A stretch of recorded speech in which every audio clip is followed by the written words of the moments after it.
Hey, is this thing on?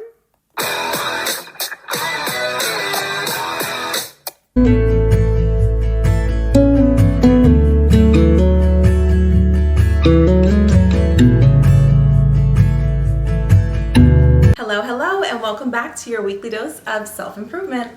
Before we get started today, I have to highlight my green blazer. I, of course, love a good theme, so I chose to be on theme with this video for the week because we are talking about money, honey. Listen, y'all, I can't even pretend like this part of my life is something that I've always had under control. Like at some point, my spending was a hot mess.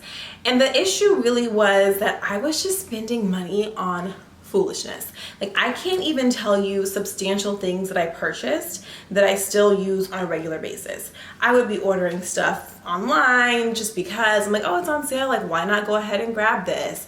It was just a pattern of spending regularly. And I feel like the companies knew because seriously, every time I got paid, I would get an email talking about free shipping, 15% off, buy one, get one. And I was like, oh, perfect. Let me go ahead and grab it. But what I didn't realize is that I had really bad spending habits, which then affected my relationship with money. But one of the things that was really helpful for me with readjusting my mindset about spending and about money was just really focusing on what I truly wanted and the lifestyle that I want for myself long term. And I know that when I get older, I'm not trying to work. I'm about to be done. I need to retire on Catalina Island and I need to drive a pink golf cart around the island. These are the things that I desire. So if I want to get to that point, I can't be spending money frivolously and just continually wasting money and not realizing where it's going. So it's very important for me now to make sure that I am starting the trajectory that I want in order to get me to that final point where I can retire and not have to worry about working. So I'm really focused on setting myself up now for the lifestyle that I want, even well into the future. So first things, what did I cut out? Well, those Shein orders that I was doing every week, every other week, had to let them go. Half of those clothes aren't even in my wardrobe anymore, so it was definitely a waste. Also just grabbing food here and there, running to Starbucks. Oh, let me grab a drink. You know, it just becomes something that I do or was doing and I didn't even realize I'm not finishing half of those drinks, so I don't need to get the larger size. It's just things that start to become a habit before you even pay attention to the fact that it's not benefiting you and your financial goals. I also had a really bad habit of just casually popping into stores. I love a good Marshalls, Ross, a Home Goods. Let me just pop in and see what they have. But if I'm popping in and seeing what they have and I don't have a list, I'm not looking for anything in particular, I really have no reason to be there. Besides pure enjoyment, of course. But it would just lead to me going up and down every aisle and picking something up from every single aisle. There's nothing wrong with a little browsing, but you can't browse and buy every single time. And that was the routine that I had gotten into. And so it was really important for me to take notice of that and force myself to make a change. Now I'm able to spend money on things that are really gonna benefit my life, like my fitness classes or anything that contributes to my wellness. Even being able to get my hair done. I know it's not necessarily making me healthier, but it makes me happier, you know? So if I can pay someone to do my hair and not have to do it myself on a regular basis, that is something that is benefiting my life. Whereas me just buying all this stuff and completely wasting it wasn't adding any value. But most importantly, I am really able to focus on building my savings and investing in things that are going to set me up for a successful future. I do not want to work a day in my life past 50, unless it's like, oh, I have a few clients here and there, like this is something that I'm choosing to do, but actually clocking in, that's not gonna work for me. So if I know that that's a goal, I have to make sure that I'm focused on setting myself up to attain that goal even now. So today I'm gonna be sharing 10 daily habits that you can adopt in order to maintain financial stability. First, I'm sure if your mother was anything like mine, you heard this a lot growing up, but you have to realize that you really do have food at home. There is no reason to be stopping after work to grab food, which is just gonna add time to your commute when really you could have been home by that point, you could have cooked something and you could have saved some money. And of course, this is not easy, and I completely understand that, but there's a lot of planning that goes into making sure that you are able to cook at home and save the money that you would spend on eating out, grabbing things on a regular basis. So you really have to make sure that you have sat down and decided what you are going to cook for the week. I love to use cookbooks or Pinterest just for new, fresh ideas. There's also a lot of great Instagram pages that have a lot of quick, easy weeknight meals that you can make. And then from there, use that list of things that you're going to be cooking to make your grocery list. Get all of your groceries, get everything put away, make sure your pots and pans are clean, your kitchen is set up in order to be able to cook throughout the week. Even grab some cute glass Tupperware so you can be excited about putting everything up after you've made your meal. And if you want to take those things to lunch, you also have that option, and that's an additional savings as well. So it helps you get into a habit of not just thinking, oh, let me just grab something really quick. If you already know what you're going to cook, you've already purchased the groceries to cook that meal, then you'll realize, you know what, this really doesn't take that long. Being prepared really adds to being able to get your meals done quickly and to be able to cook, eat, and enjoy them and settle down for the night. And before you even realize it, the same amount of time that you were stopping to just grab something quick, you can use that time to cook, and it's just gonna add so much value back to your pockets, and it's also just can be healthier for you in general as well. My next tip is to unsubscribe from the emails from all of your favorite stores. Unsubscribe from the emails, unsubscribe from the text message chains. When they say stop to end, you gotta click STOP, stop. Because if you see that there's a sale going on, it's so much easier to say, well, let me just see what they have. Or I wonder if this item that I've been looking at happens to be on sale. And then you just get into a habit of going on and buying stuff, again, that you do not need. Especially when it's like, oh, hey, we're gonna give you a certain amount off if you spend this amount of money.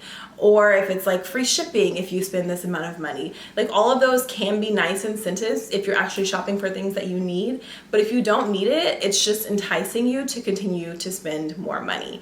And it even comes down to the point of possibly unfollowing your favorite brands on social media platforms, because again, you're gonna see the sale and it's going to pique your interest. You're gonna go look and you're gonna end up with a cart full of things arriving to your door before you even realize it. My third tip is to spend more time at home. Make your home a space that you really love and enjoy. And remember that it can also be a space where you spend time with friends and family. You don't always have to be going out. It is nice to go out. Of course, you want to make time for those types of things in your schedule and within your budget.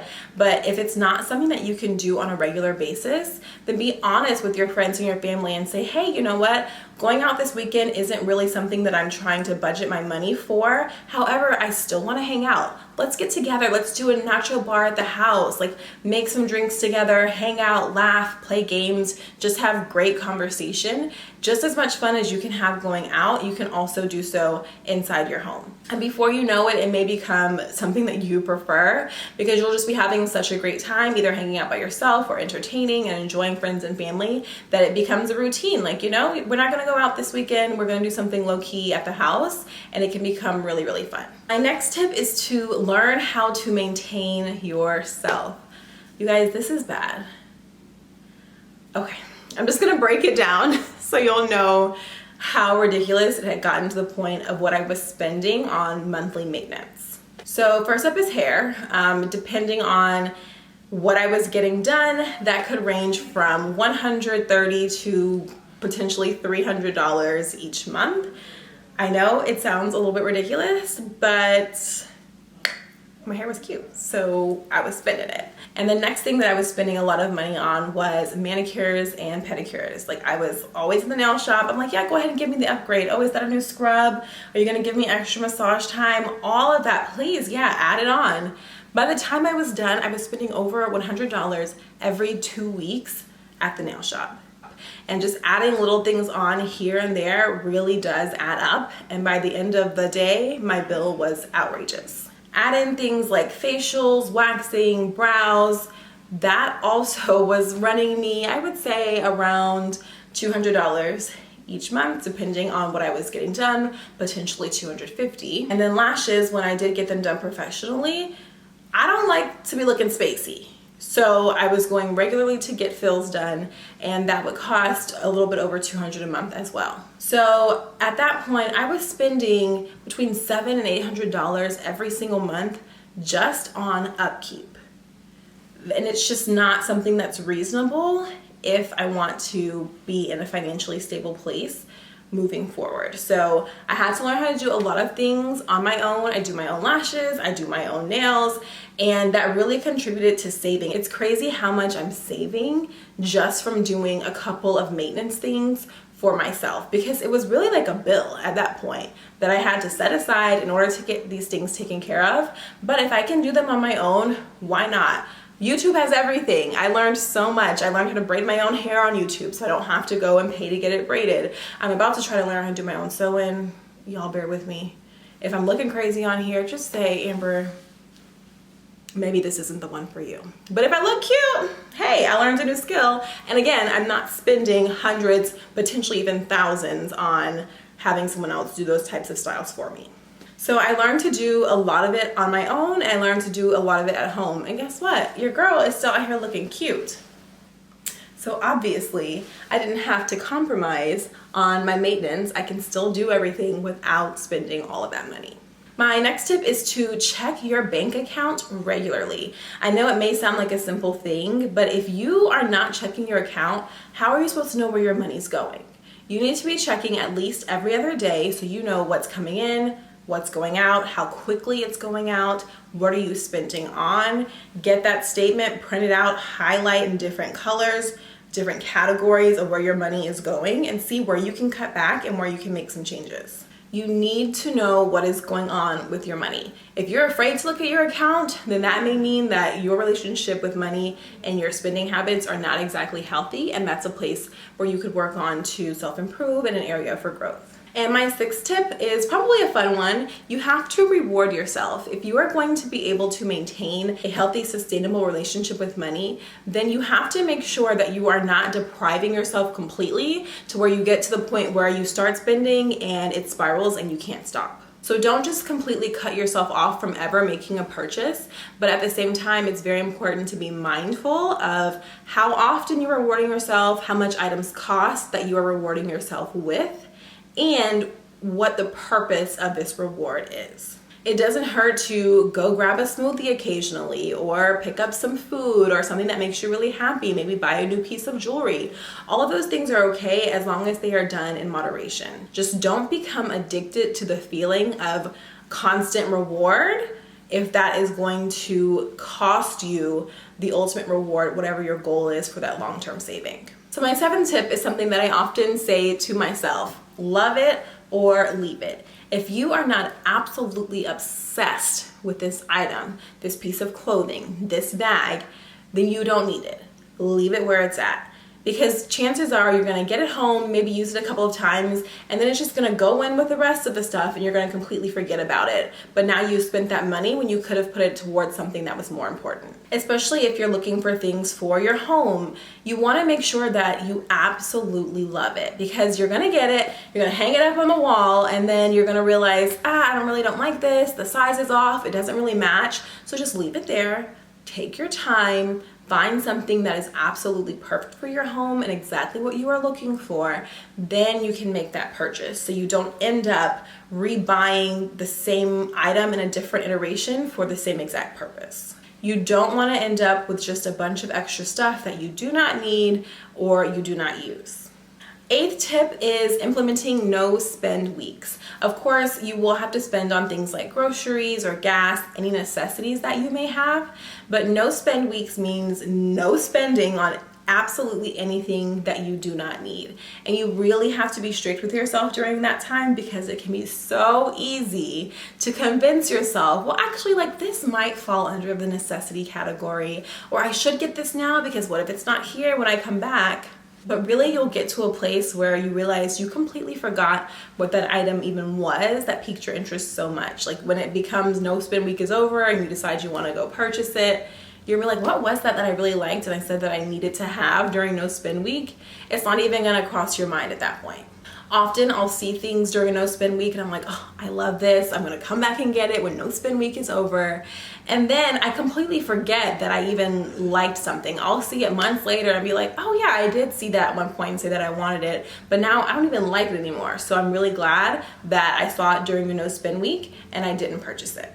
Now this next one might sound like something you have heard a million times before, but yes, you do have to have a budget. And it's not only about having a budget, but it's making sure that you are sticking to that budget. Budgeting allows you to preview your spending to see how much you have or how much you're expecting to have coming in, and then also plan where it's going out to.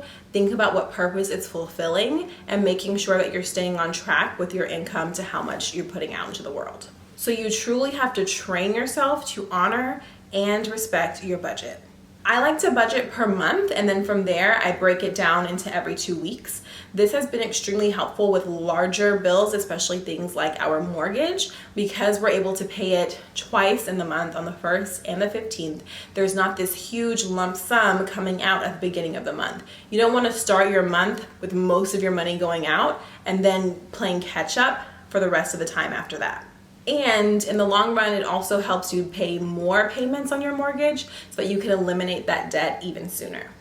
And trust me, I cannot wait for that day when the mortgage is no more. Even though I do have plans to have different investments that could be in the real estate field at some point, this main mortgage has to go. So the more we pay, the more often we pay, the quicker we'll get it paid off. And again, contribute those funds back into something to help us grow toward our ultimate goal. And my 10th tip is to practice gratitude. Take a moment to really look around, pay attention, and stop to appreciate all that you already have. By taking a moment to just really focus on what's important to you in life and the amazing things that you have already received and the amazing things or people that you already have in your life, you get to a point where you just realize all of those things aren't really something that I need, and they're not gonna fill any type of void in my life. By focusing on the more important things in life, you really start to realize there's just so much that you don't need. This can also really help you to redefine your mindset about money in general. It's not this thing that you get in and you buy, and then it's gone again and just continue to repeat the cycle. Yes, money is extremely helpful. It's important to have so that you can take care of things in life and enjoy some of that money as well. But really, it's not the end all be all. There are so many other things in life that are more important and that are going to bring you more joy and more fulfillment than getting money, spending it on a bunch of things, and then just stopping to realize, like, what do I really have at the end of the day? And again, this is not something that happens overnight. It took me quite some time. And even now I have to remind myself, like, Amber, you do not need this. It's cute, it's shiny, it goes with my outfit, but I do not need it. And that doesn't mean that I never purchase anything for myself or reward myself or treat myself or anything like that. However, even those things are planned out. I know how much money I need to set aside, I know how much I need to save, and I know what I've budgeted for in order to be able to make some changes and shifts here and there. But overall, even though it can seem like a tedious process, it is completely attainable to be able to have a healthy relationship with your money and healthy spending habits that are supporting you as you build a beautifully balanced life that you absolutely love. So thank you so much for tuning in to your weekly dose of self-improvement. I was really excited to make this video. These tips have helped me so much, and I really hope that they can be helpful for you as well. I'll see you all next week. Thanks for tuning in to your weekly dose of self-improvement. Please like, comment, and subscribe, and follow me on Instagram at Affirmations with Amber.